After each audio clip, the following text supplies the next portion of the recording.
サッカーワールドカップ国別協会予算、グループ F、日本、214億円、オランダ、150億円、チュニジア、17億円、スウェーデン、50億円。これだけ見ると日本いけそう。上位3カ国は、イングランド、1000億円、ドイツ、760億円、フランス、500億円、まさに桁違い。チュニジアはカーボベルデやキュラソーと並ぶ最小グループ。もちろんお金だけではありませんが、格差。先ほどのグループ F の数字、いかがでしたか？日本の214億円という数字、最初は結構あるなと感じた方も多いかもしれません。でも、イングランドの1000億円、ドイツの760億円を見た瞬間に、その感覚はひっくり返されたはずです。そしてチュニジアの17億円、日本の8分の1以下です。同じワールドカップの舞台に立つ国が、これほどの差を抱えているということ。今日はその数字の裏側を、もう少し深く掘り下げてみたいと思います。そもそも、協会の予算とは何でしょうか？これは企業で言えば年間の売上に近いものです。その規模が大きければ、代表チームの強化費も増やせる。より優秀な指導者を招聘できる。育成環境も整えられる。つまり、予算規模はそのままサッカーへの投資規模と読み替えることができます。収益。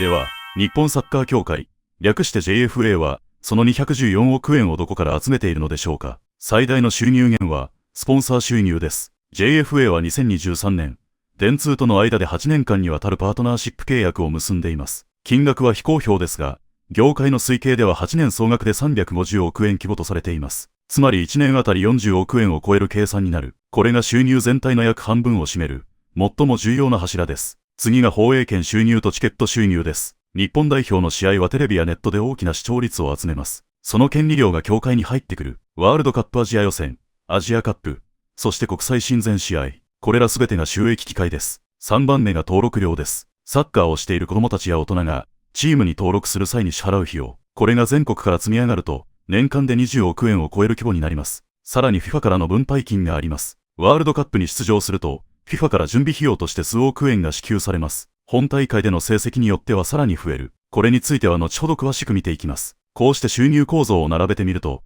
一つのことが見えてきます。JFA の収入は、スポンサーという一つの柱に大きく依存しているという事実です。企業の財務分析でよく使われる考え方に、収益の集中リスクというものがあります。収入の半分以上を特定の取引先に依存している場合、その関係が変化した時のダメージが大きい。JFA の場合も、スポンサー収入の変動が協会全体の財務に直接響く構造になっています。支出では、集めたお金はどこへ使われているのでしょうか？最も大きいのが、代表チームの強化費です。監督の報酬、遠征費、スタッフの人件費、日本代表だけでなく、なでしこジャパン、U23 代表、各年代別の育成代表まで含めると、その規模は相当なものになります。次が育成事業への投資です。JFA アカデミーと呼ばれる若手育成の拠点、全国の都道府県サッカー協会への支援、そして指導者の育成資格認定。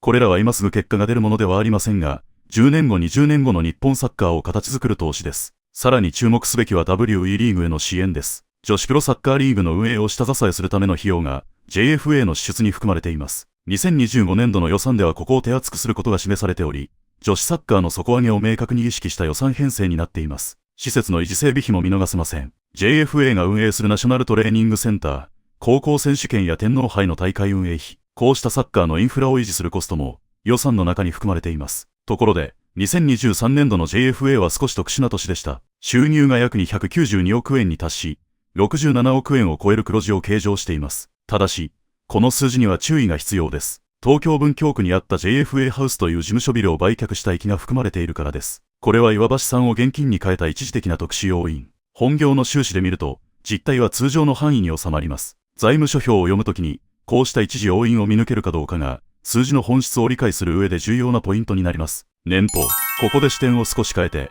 選手個人のお金の話に入りましょう。久保建英選手、スペインのレアルソシエダに所属する日本代表のエースです。年俸は約9億4000万円と報じられています。9億円以上。これはとてつもない金額ですね。ところが、ヨーロッパの移籍情報サイトが算出した久保選手の市場価値は約54億円です。年俸の5倍以上の数字が市場価値として評価されています。三笘薫選手も同じ構図です。年俸約8億円に対して市場価値は約41億円。なぜこのようなねじれが起きるのでしょうか。年俸とは、選手がそのクラブで今シーズン稼ぐキャッシュフローです。一方、市場価値とはこの選手を獲得するために必要な移籍金の相場であり、将来的な期待値や選手のブランド価値、残りの契約年数など、複数の要素を含んだ評価です。企業会計の言葉を借りると、年俸は損益計算書の費用、市場価値はバランスシートに載るべき無形資産の評価額に近い概念です。